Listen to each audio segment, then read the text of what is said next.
I'm going to be showing you how to access the print composer in QGIS. That would be the equivalent of having a layout document. I believe it's called a layout in ArcMap. I've been using ArcMap for quite a bit, so I'm a lot more familiar with that interface than the QGIS interface. However, I'd like to show you the little bits and tricks that I've learned these last couple months using QGIS. So here I have a shapefile of world borders that I downloaded from this website, Natural Earth Data. And this is the data view, that would be the equivalent in ArcMap, the data view of our data set. So I want to have a map of the entire extent ready for print. So you go to Project, Composer Manager, and you can name your layout. So here we're going to add an empty one and call it entire view, because we're going to have all the view. And so here we're in the layout form, and here we can set sort of boundaries for our print, or not boundaries, but like a template for our print document. And I'm not using a mouse, so it's a bit shaky. But say you want this. So then, in order to add a data frame, there are data frames in ArcMap. In order to add that, in the layout view, you're going to go to this button here, Add New Map, click and drag, and there's our little window. Similar to the AutoCAD interface, the AutoCAD layouts. So we want to have a boundary around this, because right now it kind of looks ugly. We want to have a boundary, and in order to do that, we have to be in the Item Properties tab. As you can see, I have multiple ones here. Actually, let's set the page extent while we're here. So to set the page extents, you go to Composition, we work in inches, and I want the standard sizes. So here, let's shrink this map and bring our little line over here. Okay, so there's my overall map. Actually, this will look much better.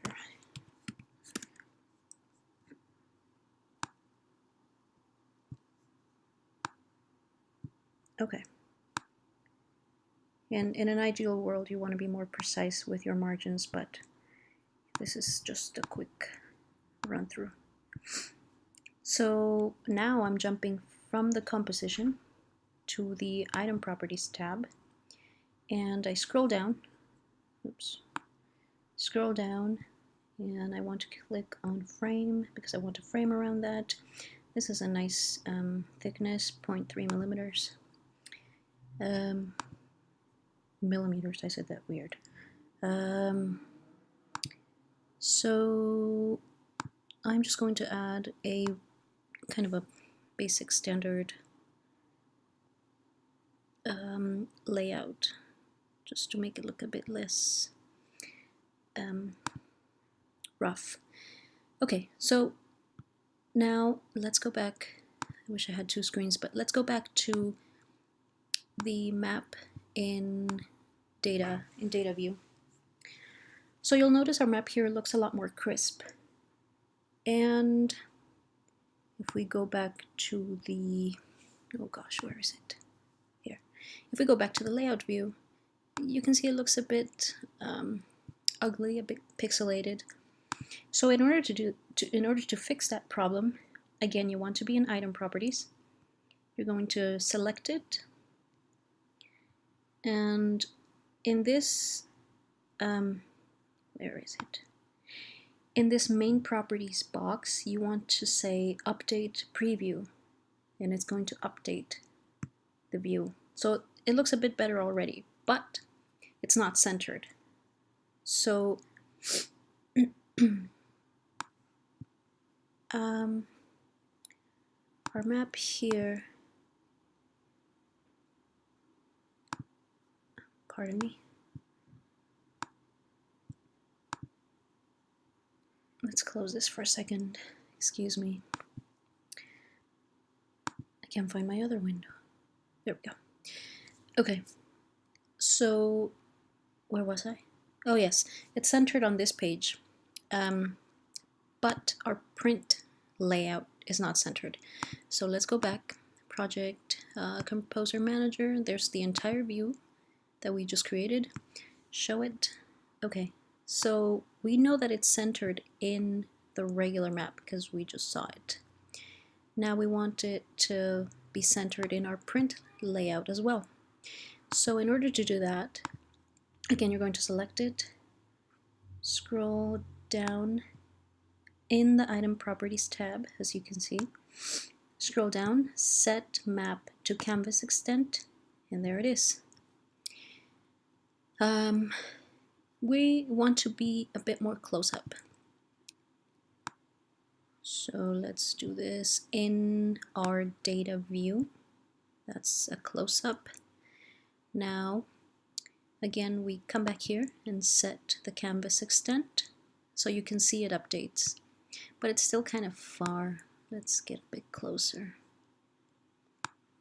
So you'll notice that sometimes in data view, the map looks like it's getting cut off, but when you go back to the when you go back to the layout view, you'll find that it still hasn't been cut off.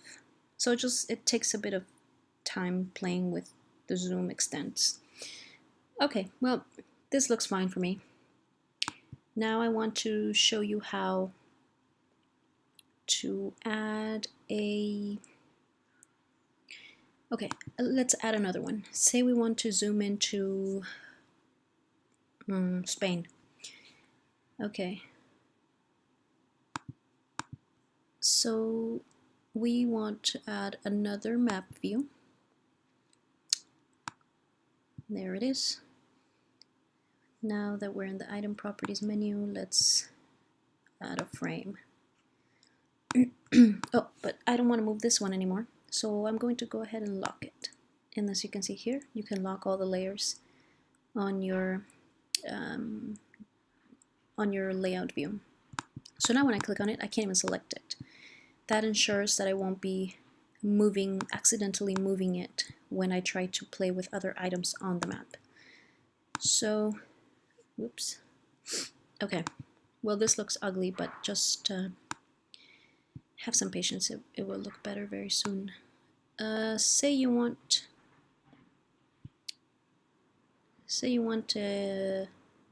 actually, let's choose Australia. No, New Zealand, because New Zealand is smaller. This is perhaps a bad example, but I think it gets the point across, at least in regards to the layouts. Okay, so now I want to zoom into New Zealand. Let's grab, okay, scroll. Okay, there's little New Zealand.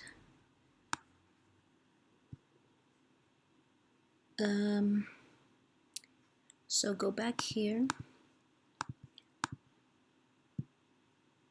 In the item properties, set map to canvas extent. There's New Zealand. Okay. This other button here, view extent and map canvas, does the opposite of set map to canvas extent.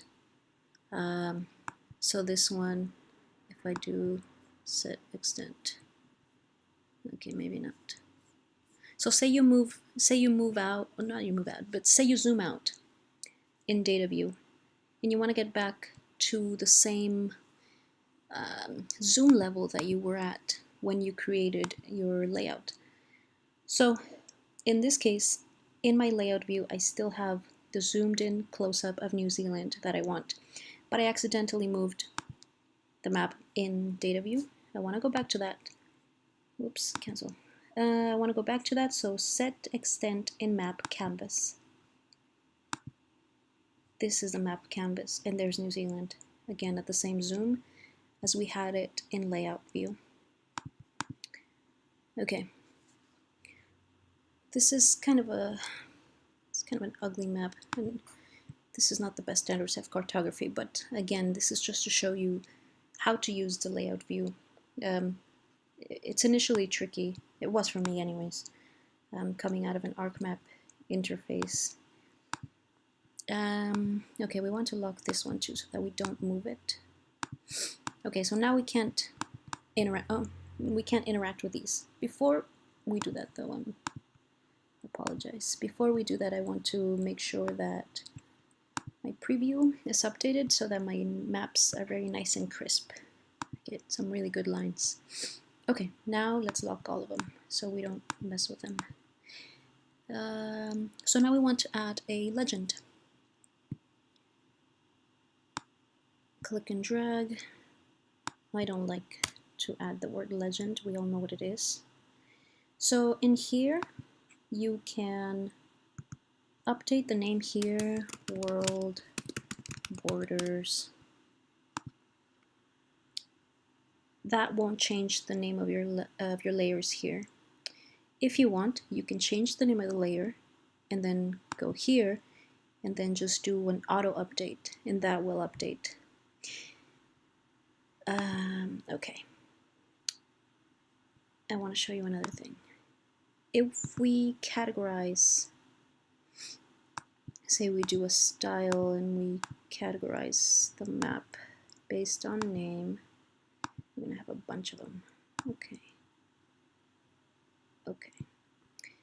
Oops. Let's go back into our, oh gosh, where is it? I keep losing it. Give me 1 second. I'm sorry. Again, I'm working without a mouse. Okay. There we go. So now we have all these things in our layer, all these items. Our map still looks the same, so let's come back here, update preview. Okay, now we have a very colorful map. Update that preview too. Okay, so now we have all these world borders, and if you... I apologize. There's something going on outside my apartment. I don't understand if it's a car chase or I don't know. Okay. So we click on the legend. If we expand it, we see all the items now. But say a lot of items, right? Say we want to, oh here, they're coming again.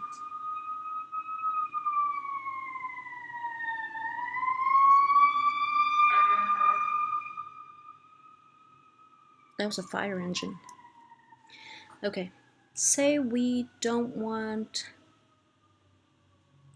okay, say we don't want all the, don't want to label, oh, this is going to be tricky because there's so many of them. How do we choose, right? Okay, whatever. Say we don't want all of these. I'm choosing these just out of, oops, arbitrarily. There's no reason to leave them out, but say you don't want any of these. Okay, so we've got them all selected. Okay, let's select them again. So you uncheck the auto update and select all the ones you don't want. Say I don't want any of them and remove them. And so now we have fewer. Okay, I'm just gonna keep removing until we have very few. In reality, you probably are not going to have you're probably not going of items on your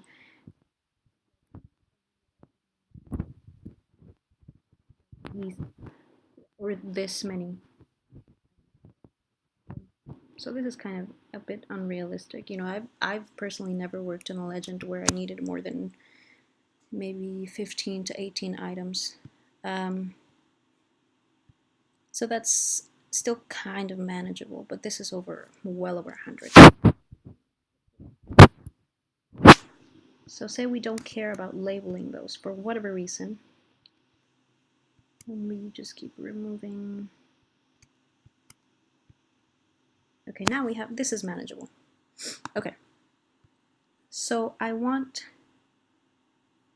I want to change my font, my item font. I want it to be 10, and if you have, so the item font is 10. As you can see, the subgroup font, which is the world borders, is still a bit bigger. There's 12. Just to show you, let me show you what 8 looks like. See how that changes? And let's go back to 12. Okay, so now I want to change the columns. I want to have 3 columns. That doesn't do anything because we haven't split the layers. So remember, all of these are still in one layer. We want to split them. And there we go. Let's split it into 4. It'll look cleaner. Okay. Oh, there we have a legend. We can do equal column widths. Oh, okay, but see what this does here? Antigua and Barbuda is very close to the Australia box. If we do split with, if we do equal widths. So say we do want equal widths. So then we gotta go fiddle with the spacing. And in this case, box space, I believe it would be box space. Nope. Column space, it would be column space. And there you go. Now you have equal width in the columns, and you have a bit more spacing between these 2 items. So the equal width, I believe, must be determined by your longest item on the legend. So in this case, Antigua and Barbuda. Okay, now we want a scale. Ideally, you want to scale for both, right? You want to scale for this little inset map, and you want to scale for the big one. But for the purpose of this, we're just going to concern ourselves with the big one. So you go here, you add a scale. Okay, meters, kilometers, that looks right. Let's zoom in a bit so you can see what's going on with the scale. There we go. I don't like to have anything on the left. Oops. I like to have anything on the left. 250. Ooh. Well, you gotta play with the scale a bit to see what works.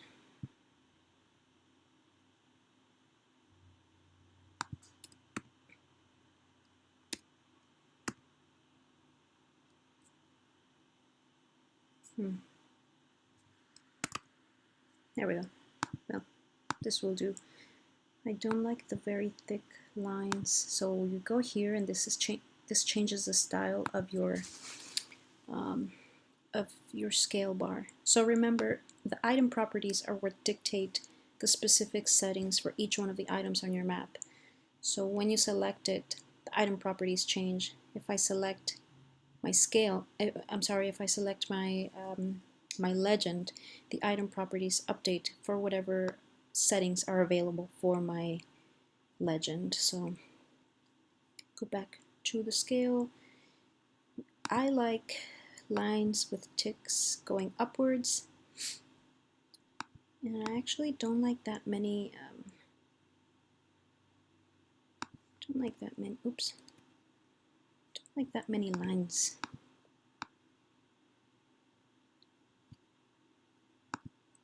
This is a very simplified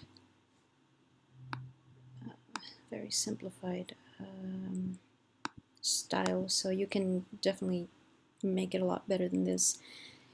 Okay, so now we need a north arrow. So, okay, so this, remember, this adds the map, this adds a data view, a data frame. So we add an image. A north arrow, excuse me, is considered an image in layout in QGIS. So you want to draw a box to have this image. So in source, oops, no, I'm sorry. Okay, so I always like to make sure that I can stretch it. So I select stretch, and I'll show you why that's important in a second. Here's a list of north arrows that you can use, or other symbols that you can use in SVG format. I like this one. It's very simple, it's elegant and clean. Okay, so now I want to show you why this stretch property is important.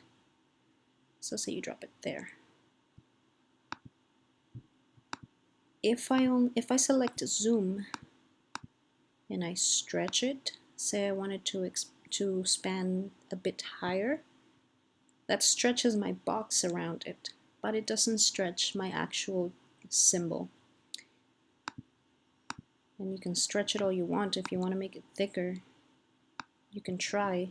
Well, actually, no, that's a bad example. That works. But you can't make it taller.